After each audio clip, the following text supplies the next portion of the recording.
reciprocal promises. Section 54 देखना क्या कहता है. When a contract consists of reciprocal promises such that one of them cannot be performed or that its performance cannot be claimed until the other has been performed. मतलब एक दो promises को perform करना था और एक को पूरा किया ही नहीं जा सकता जब तक दूसरा पूरा ना हो.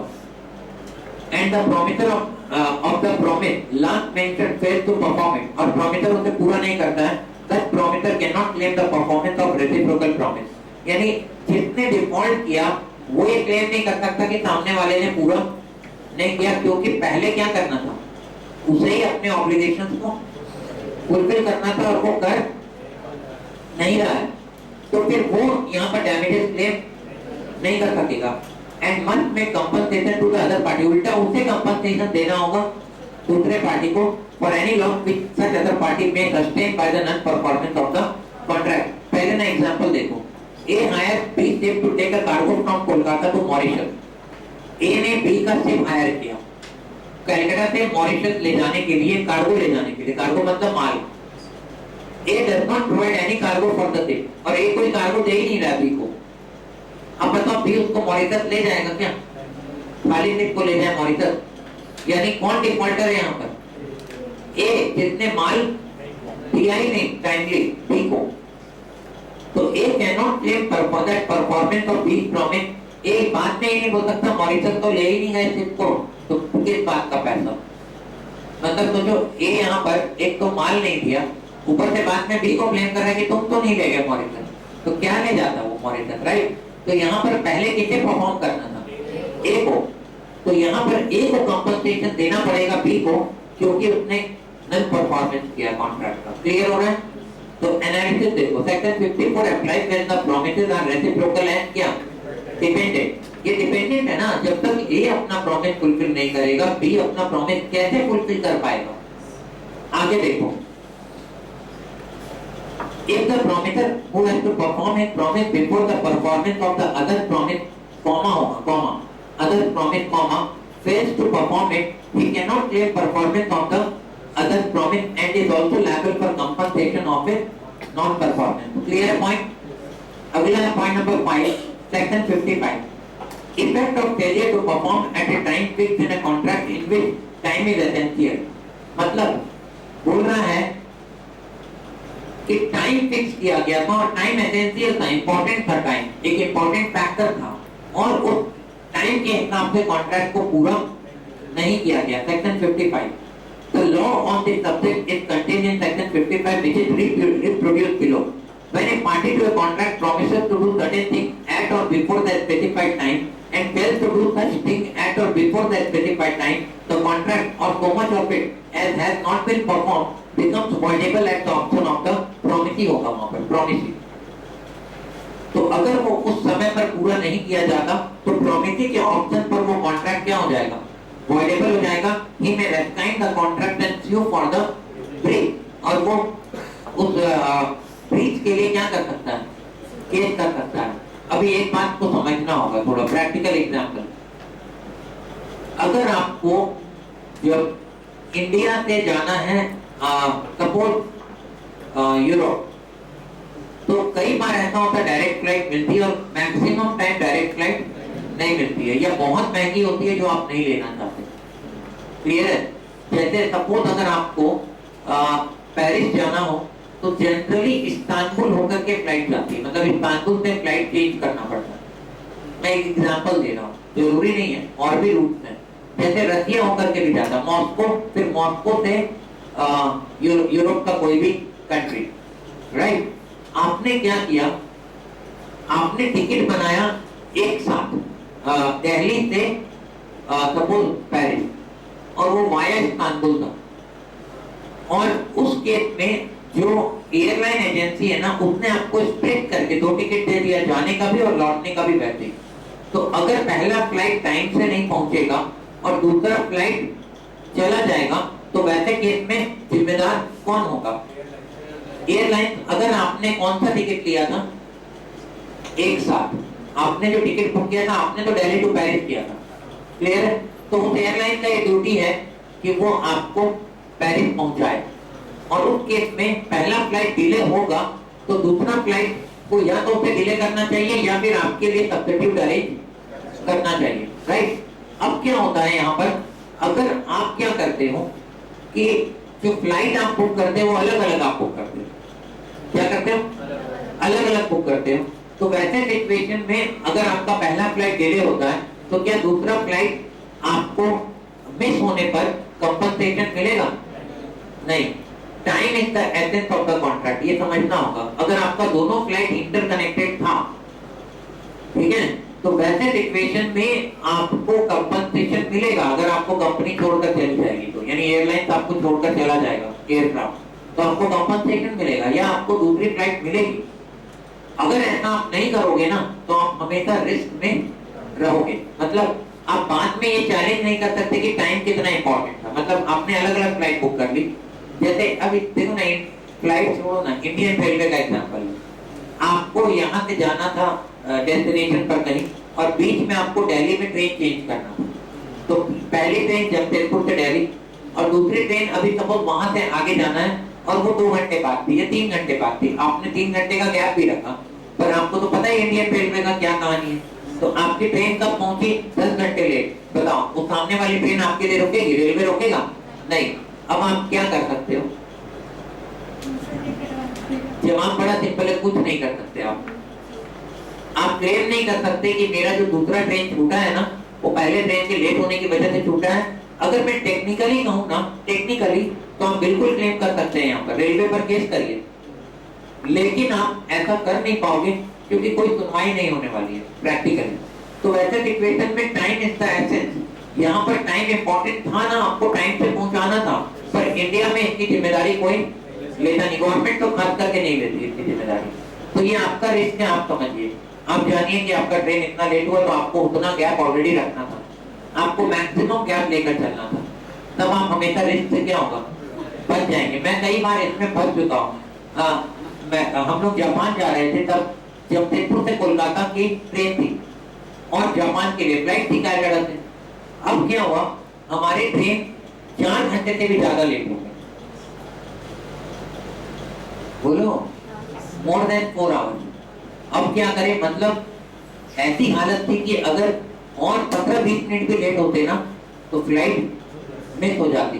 तो हम लोगों ने आगे हावड़ा स्टेशन पे उतरने के बजाय एक स्टेशन पहले उतरे और पहले से बातचीत करके गाड़ी मंगवा लिया, और वहां से स्टेशन का नाम बोल रहा हूँ मैं, हाँ, सांतरागाछी। फिर वहां से ड्राइवर बहुत स्पीड से हम लोग को ले गया, और जैसे हम लोग पहुंचे हैं फ्लाइट पर तुरंत नेक टू नेक थे हम लोग। अगर थोड़ा भी और लेट होते तो उस दिन तो कहानी खत्म था। तो इसका मतलब ये है साफ साफ कि इंडियन रेलवे पर कभी भी भरोसा मत करिए। मतलब कुछ भी पता नहीं था पहले से कि ट्रेन लेट होने वाली है, स्टेशन पहुंचने के बाद लेट होना शुरू हुई और लेट होते चली गई। पहले से पता होता तो हम लोग बाई रोड चले जाते, बट नहीं आइडिया था उस समय। तो एनीवे, और एक बार मेरे साथ और हुआ है, जब हम लोग लौट रहे थे यूरोप से, तो वैसे केस में रास्ते में कनेक्टिंग फ्लाइट मिस हो गई। तो वैसे केस में हम लोगों की फ्लाइट तो सस्ते एयरलाइंस की थी, लेकिन उसमें मुझे वापस दुबई से इंडिया एमिरेट्स की फ्लाइट में एयरलाइंस ने मुझे कंपनसेट करके दिया फ्लाइट। तो वो जबरदस्त फ्लाइट थी, मतलब एमिरेट्स की, और वो मेरा वंडरफुल एक्सपीरियंस था जितना भी ट्रैवल मैंने किया होगा उसमें, और वो फ्री में मिला था। समझ में आ रहा है? तो ये यहाँ पर टाइम इज द एसेंस इस बात पर डिपेंड करता है कि वो कितना इंपॉर्टेंट है। एयरलाइंस की गलती है, उसे कंपनसेट करना पड़ेगा, आपकी गलती है, कोई कंपनसेट नहीं करेगा। तो देखो, effect of acceptance of performance at time other than agreed upon, रुको उसके ऊपर आओ वापस। This rule is however subject to the condition that the promiser should not delay the performance beyond a reasonable time। रुको वापस आओ। सबसे पहले टाइम इंपॉर्टेंट है, अगर है तो फिर उस केस में जो एग्रीड पार्टी है उस कॉन्ट्रैक्ट को ब्रेक कर सकता है और बोलेगा कि मुझे अब ये डिलीवरी नहीं चाहिए, क्योंकि टाइम इतना इंपॉर्टेंट था। मुझे उस, जैसे फॉर एग्जांपल, मैंने कार वाले को हायर किया था और बोला था सुबह 5 बजे पहुंच जाना, मुझे 8 बजे की या 9 बजे की फ्लाइट लेनी है, और वो 5 बजे नहीं पहुंचता है, ठीक है ना। और हो सकता है 5-7 मिनट वेट करूंगा, उसके बाद मैं वेट नहीं कर सकता, मुझे तुरंत निकलना पड़ेगा। तो मैंने तुरंत अपने फ्रेंड को कॉल किया, भाई इमरजेंसी है, मेरा कार वाला आया नहीं, तुम जल्दी आओ। उसको बुलाया, मैं चला गया, पीछे से क्या कार वाला आपसे पैसे मांग सकता है, कंपनसेशन ले सकता है? नहीं, क्योंकि आप कॉन्ट्रैक्ट को तोड़ने के लिए एलिजिबल थे, क्योंकि वहां पर टाइम क्या था, इंपॉर्टेंट था। क्लियर है? अगला point, effect of such failure when time is not essential.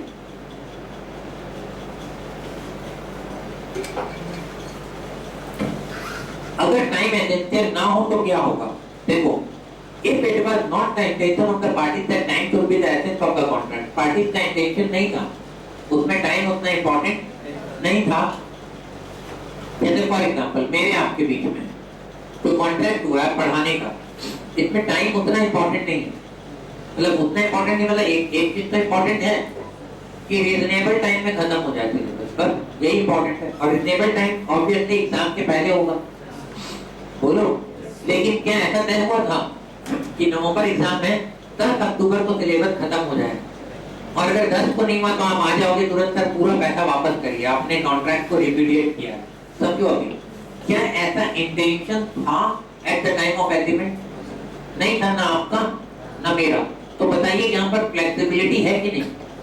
मतलब जैसे होता है ना कि मैं कहता हूँ सैटरडे को क्लास नहीं है, बोलो, तो वैसे केस में कोई कंप्लेंट नहीं करता मुझसे, क्योंकि आपका और मेरा कॉन्ट्रैक्ट काम को करने के लिए हुआ है, सैटरडे को ही करना जरूरी नहीं है। समझ में आ रहा है? काम को करना पड़ेगा, बट वो सैटरडे को ही करना पड़ेगा ये जरूरी नहीं था।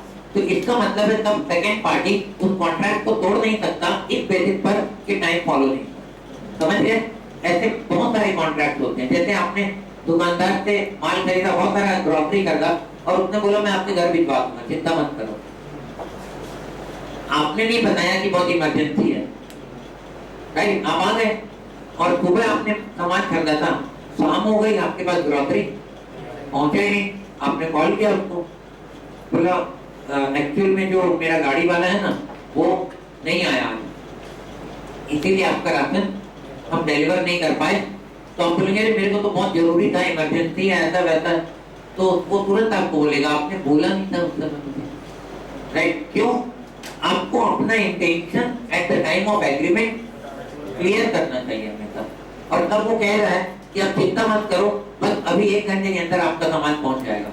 तो वैसे सिचुएशन में जनरली इस कॉन्ट्रैक्ट को फिर तोड़ा नहीं जाता है, क्योंकि वहां पर टाइम उतना इम्पोर्टेंट नहीं था। लेकिन इसका ये मतलब नहीं कि रिजनेबल टाइम के बियॉन्ड, मतलब वो 7 दिन हो गया ग्रोसरी पहुंचे, आप भी अपने काम में लग गए, और उसके बाद 8वें दिन माल अचानक से आया, तो आपने तब तक बहुत सारा दूसरा सामान लोकल अरेंज कर लिया था ऑलरेडी, तो आप डिलीवरी लेने के लिए एंटाइटल्ड नहीं, आप मना कर सकते हैं। आप बोलेंगे क्या सो रहे थे, ये गांव चले गए थे, मतलब राइस उगाने चले गए थे क्या अपने गांव में?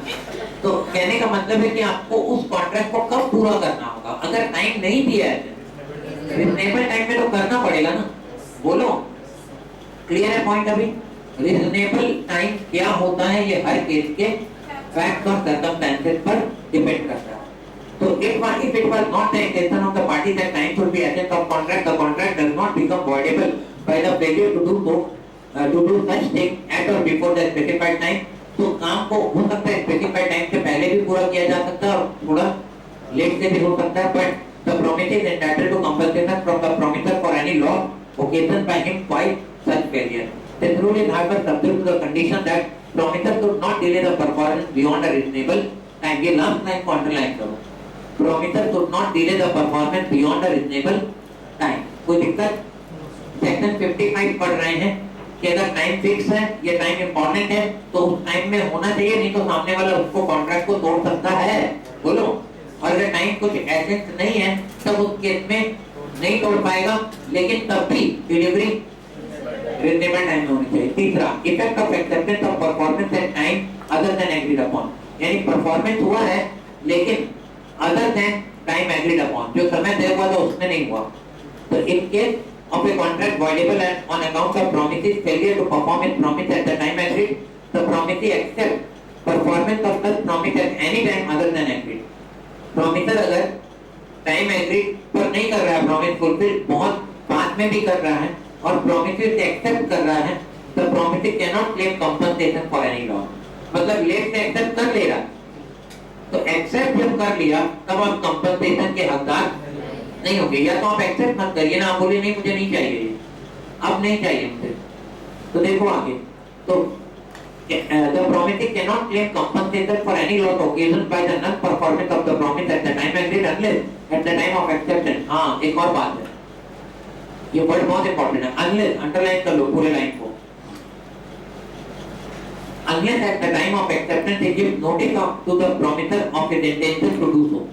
अगर वो माल लेते वक्त ये कह रहा है उससे उस समय कि देखो ये माल तो मैं ले रहा हूँ क्योंकि मेरे लिए बहुत जरूरी है, अगर नहीं लूंगा तो नुकसान और बहुत ज्यादा होगा, लेकिन अभी जो मैं ले रहा हूँ इसमें मुझे अभी तक जो नुकसान हुआ है वो तो तुम्हें चुकाना पड़ेगा, समझे आप? और अगर अभी भी नहीं दोगे डिलीवरी तो नुकसान क्या होगा और बढ़ेगा, मैं उसको इंटीमेट कर रहा हूँ। तो वैसे केस में मैं कंपनसेशन के लिए एंटाइटल्ड हूँ। अगर मान लेते तो मैं उससे कुछ नहीं कहता मैं, तो बाद में मैं उससे कंपनसेशन की डिमांड नहीं कर सकता हूँ। Analysis of section 55। But ordinarily, from an examination of a contract, it is difficult to ascertain whether time is restricted to be the essence of the parties at the time of its formation। कई बार ये समझ में नहीं आता कि time essence था या नहीं था, मतलब इम्पोर्टेंट था या नहीं था। In every case, the intention is to be gathered from the terms of the contract। तो हम कहाँ से उस इंटेंशन का पता लगाएंगे? कॉन्ट्रैक्ट की टर्म्स कंडीशंस को चेक करके। तो एक काम करो, नीचे दो लाइन लिखो। When time is the essence of the contract, when time is the essence of the contract, comma, depends upon,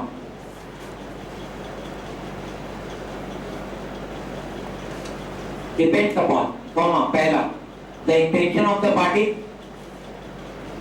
When time is the essence of the contract, comma, depends upon, पहला, the intention of the party,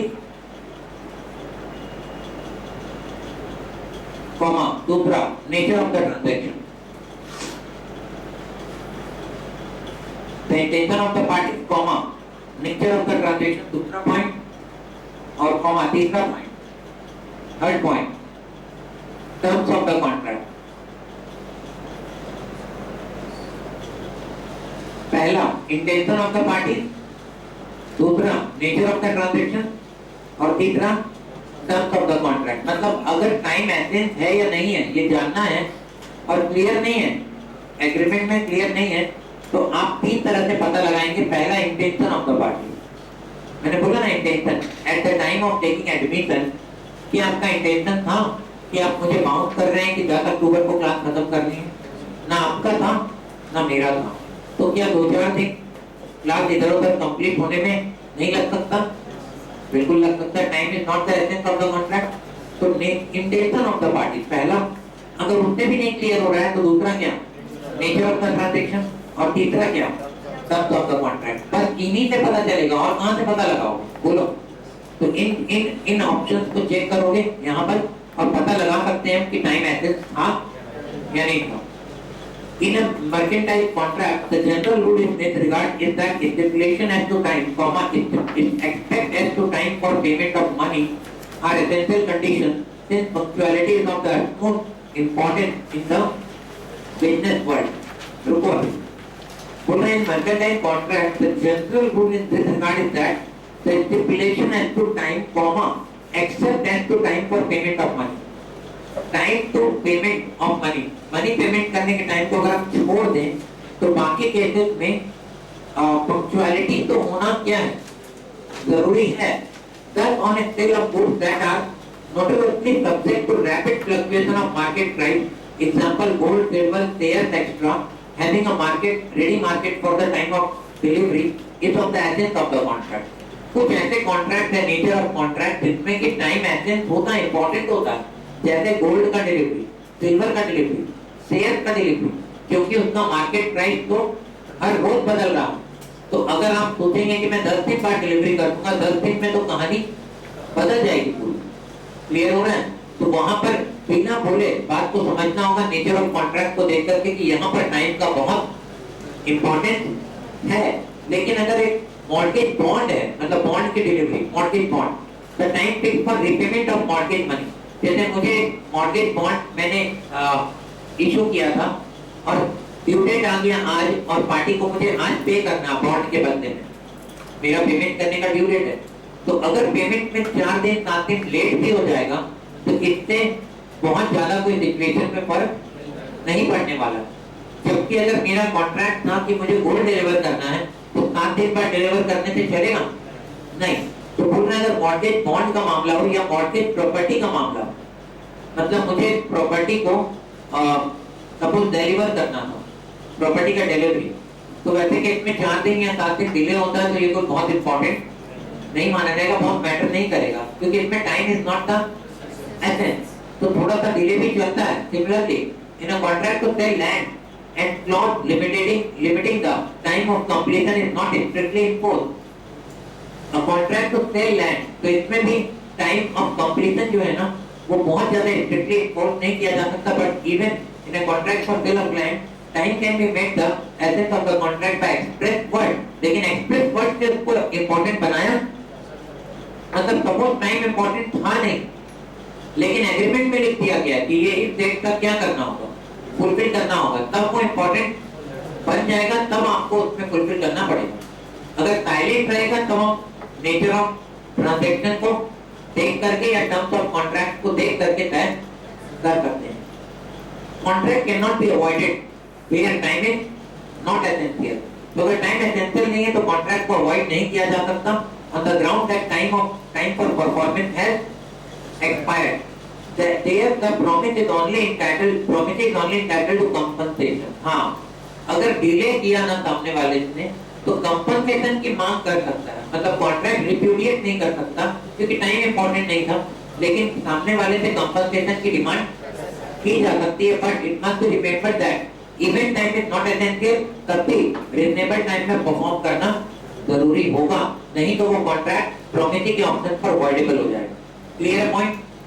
effect of acceptance of performance out of time, और ये तो मैं पहले ही पढ़ा चुका हूं कि अगर आउट ऑफ टाइम हो चुका था फिर भी मैंने एक्सेप्ट कर लिया तो वैसे सिचुएशन में मैं कंपनसेशन की डिमांड नहीं कर पाऊंगा, लेकिन कर पाऊंगा अगर डिलीवरी लेते समय मैंने उसे इंटीमेट तुरंत कर दिया था कि मैं तुम्हें छोड़ूंगा नहीं, ऐसे तुमने डिफॉल्ट किया है और कंपनसेशन तो मैं लूंगा, माल अभी दे दो तुम, लेकिन कंपनसेशन में लूंगा, तब उस केस में आप कंपनसेशन की डिमांड कर सकते हैं, कोई दिक्कत?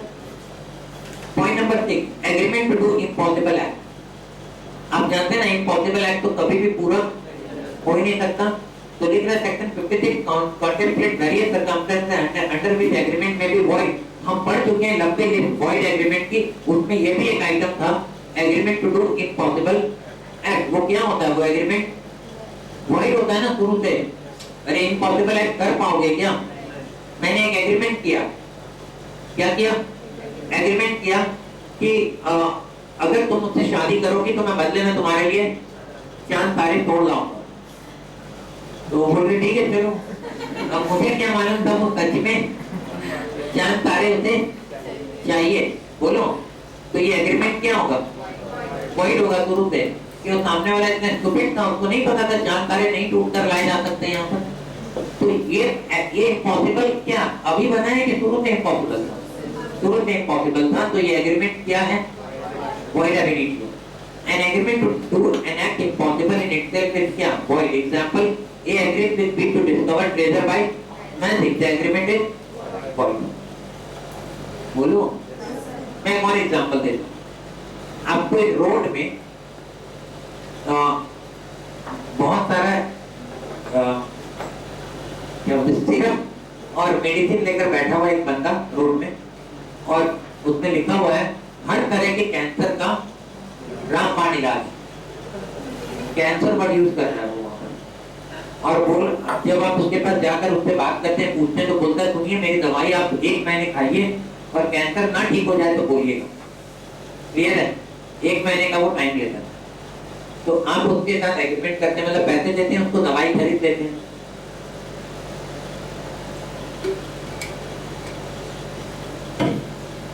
अगर आपने सामने वाले का क्रेडिटेबिलिटी चेक नहीं किया, कौन है भाई दवाई देने का, क्या उसको राइट भी है, क्या वो एलोपैथिक डॉक्टर है या होम्योपैथिक डॉक्टर है या आयुर्वेदिक डॉक्टर है? तो अगर वो डॉक्टर भी है तो उसको लाइसेंस मिला नहीं से, बोलो आप कुछ चेक नहीं करते हैं, दवाई सीधा देते हैं और खा लेते हैं। तो वैसे सिचुएशन में ये जो कॉन्ट्रैक्ट है ना, ध्यान से समझना, 1 महीने में कैंसर ठीक कर दूंगा, ये एक तरह का इम्पॉसिबल है, जो कोई भी इसको पूरा नहीं कर सकता। एग्रीमेंट ही वॉइड था, और वैसे सिचुएशन में वॉइड एग्रीमेंट के कोई लीगल कॉन्सिक्वेंस नहीं होते, मतलब कोई कॉन्सिक्वेंस नहीं होगा, आपको कोई उसमें बेनिफिट नहीं मिल पाएगा, क्योंकि शुरू से वो कॉन्ट्रैक्ट क्या था, वॉइड था। तो आपको ये पहले चेक करना चाहिए था। Contract to after one becoming impossible और अनलॉफुल, तो बाद में हो गया इम्पॉसिबल। पहले पॉसिबल था, हाँ, बाद में क्या हो गया, इम्पॉसिबल। तो देखो ये अनलॉफुल हो गया। When one person has promised to do something which is new,